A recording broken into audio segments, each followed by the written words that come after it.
What if the very thing that made you special was the reason the world feared you? Abandoned by parents and left in the gutter. A 10-month-old child with eyes like fire was left with nothing but a mystery and a warning. Cabonga, a kind-hearted man, finds a baby with ember-colored eyes. He lifts him gently, reading a note left behind. Her name is Amara. She is a curse and must be left alone to suffer. From the moment he could walk, Amara was different, feared, rejected. A boy the world refused to understand. But what they saw as unnatural was something far greater. A mind like no other. A gift the world wasn't ready for. Stay tuned to discover the full story. The sun blazed over the bustling streets of Durban, its golden rays dancing on the glass windows of towering buildings. The city was alive, vibrant, filled with the sounds of commerce and life. The air carried the scent of fresh bread from bakeries, the rich aroma of roasted coffee, and the fragrance of exotic flowers from street vendors. It was a city of motion, of dreams unfolding under a sky painted in endless blue. Amidst this grandeur, Cabonga, a respected bookbinder known for his rare collection of literature, was heading home from his bookstore. His shop, nestled between modern high-rises, was a treasure trove of wisdom, a place where knowledge was preserved, where history spoke through every page. As he approached his luxurious home, a grand villa with marble columns and a cascading fountain at the entrance, something unusual caught his eye. A golden box, adorned with intricate carvings of flames and birds, sat at the base of his gate. The craftsmanship was exquisite, each feather on the bird so detailed that they seemed ready to take flight. Curiosity gripped him. Who would leave such a magnificent object here? Slowly he bent down, undoing the delicate golden latch. The lid lifted smoothly, revealing the most astonishing sight. A baby boy wrapped in the finest silk, his skin glowing with warmth. His tiny fingers curled around the fabric, his face peaceful, as though he belonged to royalty.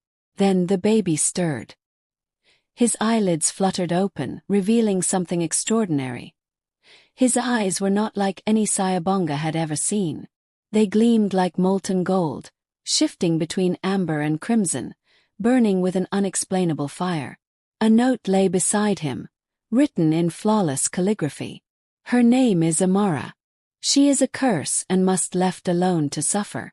Cabonga's heart pounded. Who had left this child? Why had they chosen his doorstep? And what did the cryptic message mean? Looking at the baby, an unexpected warmth spread through his chest. He was alone, having lost his family years ago. But now he had been entrusted with something far greater than books, greater than knowledge itself. He had been given the future. Lifting the child into his arms, he whispered, "From this day forward, you are my son." But little did he know, this was only the beginning.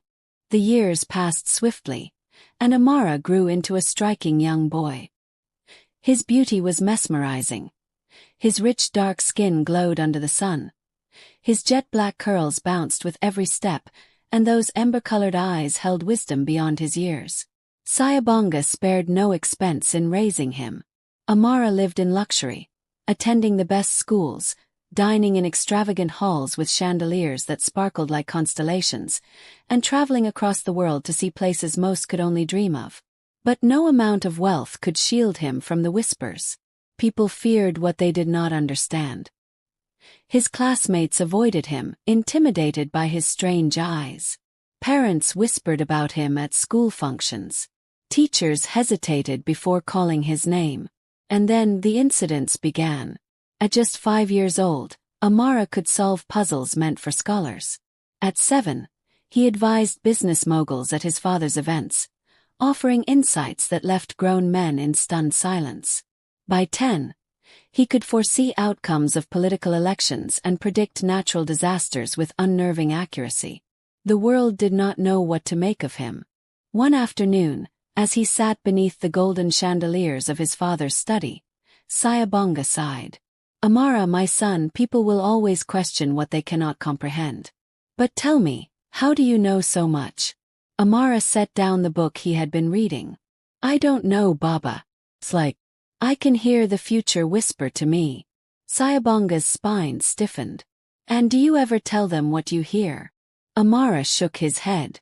Oh, I only help when it is needed. Sayabonga smiled, pride swelling in his chest. Then let them whisper, my son. The world is not ready for you. But when it is, you will change everything. Yet neither of them knew, some people were already watching. And they were not ready to embrace Amara's gift. They were ready to destroy it. It started with a dream, so vivid, so intense, that Amara woke up drenched in sweat. In the vision, dark clouds loomed over the city. The sea raged, waves crashing against the shore with terrifying force. People ran, screaming, their homes being swallowed by floodwaters. She could hear their cries, feel their fear. Then, as suddenly as it had begun, the dream ended. She sat up in bed, heart pounding. Was it just a nightmare? Or was it something more? The next morning, she rushed to her father, Sayabonga, as he prepared breakfast in their spacious kitchen, where the smell of fresh bread filled the air. Baba, she said urgently, I saw something in my dream. Storm. Terrible one. It's coming soon. Sayabonga frowned but did not dismiss her words. He had learned long ago that Amara's dreams were not ordinary. Tell me everything, he said. She described the destruction in detail. The flooding, the fear, the devastation. Sayabonga listened, his wise eyes darkening. Without hesitation, he contacted the town officials, urging them to prepare for a disaster. But when they heard it was based on a girl's dream, they laughed. What proof do you have? The mayor scoffed. We haven't had a storm in years. I don't need proof, Amara said boldly. I only need you to listen. But they did not. 3 days later, the storm struck. The sky turned black at noon, and the heavens unleashed a fury unlike anything the city had seen in decades. The riverbanks overflowed, sweeping away homes. Roads cracked under the force of water. Those who had ignored Amara's warning now stood knee-deep in floodwaters, their faces twisted in regret. When the storm passed, the whispers about Amara grew louder. Some called her a blessing, a gift from God. Others feared her even more. And in the shadows, unseen eyes watched her, plotting. News of Amara's prediction spread beyond the city. Scientists, scholars, and powerful figures wanted to understand how she knew things before they happened. But not everyone had good intentions. One day, while sitting in the grand library of their estate, Amara was approached by a wealthy businessman, Mr. Chibuzo. He was known for his ruthless ambition, owning industries across Africa. My dear girl, he said with a smile that did not reach his eyes, your abilities are remarkable. Have you ever considered using them for something greater? Amara tilted her head. I use them to help people, she said simply. He chuckled. Of course. But think bigger. Imagine working for world leaders. Predicting markets, shaping the future. With your gift, you could be the most powerful woman in the world. She stared at him. Power is not my goal. People's lives are. His smile faded. Think about it, he said, sliding a sleek black card across the table before walking away. Later that evening, Sayabonga found her sitting alone, staring at the card. What troubles you, my child? Why do people want to use me? Amara asked. Why do they fear me but also want to control me? Sayabonga placed a gentle hand on her shoulder. Because knowledge is power and power is dangerous. Some seek to use it for good. Others, for greed. You must always choose which path to follow. She nodded, determination hardening her features. She knew who she was. But the world was not ready for her.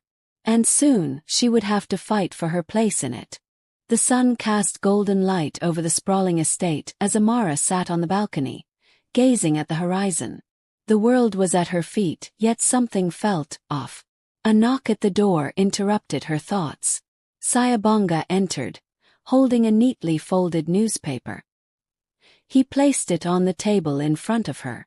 Read this, my child, he said, his voice calm yet firm. Amara unfolded the paper and gasped. The headline read, The Girl Who Sees the Future. a gift or a curse? Her breath caught in her throat as she scanned the article. It spoke of her incredible predictions, her sharp intellect, and her ability to advise the most powerful men and women. But then the tone shifted. The writer questioned whether she was truly human or something beyond understanding, something to be feared. Amara clenched her fists. Why do they do this, Baba? Why do they praise me one moment and tear me down the next? Cabonga sighed. Because people fear what they do not understand. And when they cannot control something, they try to destroy it. A silence stretched between them. Then another knock. This time the butler stepped in. Miss Amara, there are reporters at the gate. They wish to speak with you. Amara's heart pounded. She knew this was only the beginning. Would she let fear silence her? Or would she stand firm in who she was? The next few weeks were a whirlwind. Interviews, invitations, opportunities. But in the shadows, danger lurked. One afternoon, as Amara returned home from an event, she noticed Cabonga standing in the grand foyer. His expression unreadable. Beside him were two unfamiliar faces, an elegant woman in a flowing dress and a tall man in an expensive suit. Something in their eyes made Amara's stomach twist. Amara, Cabonga said gently, meet Mr. and Mrs. Okafor. She frowned. Okafor. The name felt foreign yet familiar. Then the woman stepped forward. Her eyes shimmered with unshed tears. My daughter, she whispered. The room felt smaller, the air thick with unspoken words. Daughter. A sharp pain shot through Amara's chest. These were her biological parents, the ones who had abandoned her. And now, after years of silence, they were here. She took a step back. Why now? Her voice was steady but cold. Why return after all these years? Her mother clutched her hands together. We were young. We made mistakes. But we never stopped thinking about you. Amara let out a bitter laugh. So you left me in a box. That's love. Her father cleared his throat. We searched for you. Don't lie, she snapped, her voice sharp as a blade. You left me to die.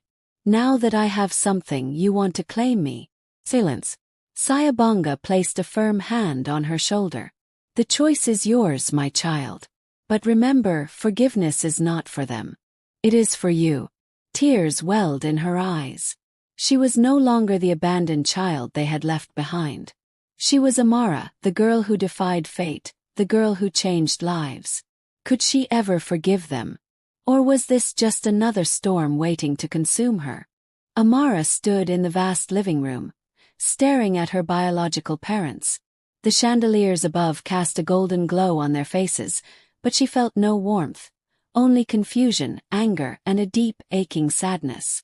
Her mother, Mrs. Okafor, clasped her hands tightly together, her voice trembling. Amara, my love, we never meant to leave you. Then why did you? Amara's voice was calm, but her heart pounded violently in her chest. You didn't even leave a letter. Just a box. Her father, Mr. Okafor, sighed heavily. We were young. Or desperate. We thought someone with more means would raise you better than we could. Amara laughed bitterly. And now that I have wealth and status, you suddenly remember me? Her mother reached out, but Amara stepped back. She couldn't let herself be touched by their sorrow. Not yet. Cabonga, who had been silent, finally spoke. His deep voice filled the room. Forgiveness is a virtue, Amara. But it is not blind. Does not erase pain. It does not rewrite history. Tears burned behind Amara's eyes, but she refused to let them fall. Why now? Why come back after all these years? Her father hesitated. We saw you in the papers. We realized we made a mistake. Mistake. That was all she had been to them. A regrettable decision. Amara turned to Cabonga. Baba, what do you think? Cabonga met her gaze. Only you can decide whether their presence is a blessing or a burden. Amara exhaled slowly. I need time. Her parents nodded, looking hopeful. But something in their eyes felt off. Were they here for love? Or something else? Days turned into weeks. Amara struggled to balance her growing responsibilities and the storm brewing in her heart. Her parents had been persistent. They sent gifts, made attempts to visit, and tried to prove their sincerity. Yet doubt lingered. One evening, as Amara sat on the balcony, Cabonga approached, his eyes heavy with concern. "I've been watching them, Amara," he turned. "And there is something you should know." His voice was careful, measured. "Your father has been speaking with business investors. He has been using your name to gain influence." Amara's stomach twisted. "What?" Cabonga handed her a newspaper. There, in bold letters, was a headline. "The Okafor family empire. Parents of the visionary Amara set to open multi-million-dollar firm." Her breath caught. Her hands shook as she read through the article. It spoke of how her father was using her name to secure business deals, convincing investors that she was supporting him. A cold rage settled in Amara's chest. They didn't want her. They wanted what she had built. She stood abruptly, her heart racing. "I was right. They came back for themselves, not me." Cabonga placed a gentle hand on her shoulder. "So, what will you do?" Amara clenched her fists. "They think they can play me like a fool. They're wrong." The storm was no longer inside her. It was about to break loose. The sun blazed high over the city as Amara sat in the boardroom of her company, staring at the documents in front of her. Every word on the paper felt like a dagger slicing through her trust. Her biological parents, Mr. and Mrs. Okafor, had been using her name to secure business deals, acting as if they were part of her success story. A knock on the glass door interrupted her thoughts. Cabonga entered. His face calm but his eyes filled with quiet intensity. "They're here," he said. Amara inhaled deeply, gathering her strength. "Let them in." The doors swung open, and Mr. and Mrs. Okafor stepped inside. They were dressed elegantly, their faces carrying hopeful smiles. "My daughter," her father began warmly. "It's good to see you." She leaned back in her chair, tapping the papers in front of her. "Is it?" Her voice was icy. Mrs. Okafor shifted uneasily. We wanted to talk to you about the future, about building together as a family." Amara held up the newspaper Cabonga had shown her earlier. "Like how you've been using my name for business deals, promising investors that I'd support your so-called empire." Her father's smile faltered. "It's a misunderstanding, Amara. We only wanted to show the world how proud we are of you." "Proud?" Amara's laugh was bitter. "Where was that pride when you left me in a golden box, hoping someone else would take care of me?" Her mother's eyes glistened with tears. "We were desperate. We had nothing. And now that I have everything, you want a share of it." Amara's voice rose. "Tell me the truth. If I were still struggling, would you have come looking for me?" Silence. Amara's heart ached, but she steeled herself. "I have spent my entire life proving that I didn't need parents to become great. And I won't let you rewrite my story for your own benefit." Her father clenched his jaw. "You're making a mistake, Amara." "No," she said firmly. "The mistake was thinking I wouldn't see through you." Cabonga stepped forward, his presence solid beside her.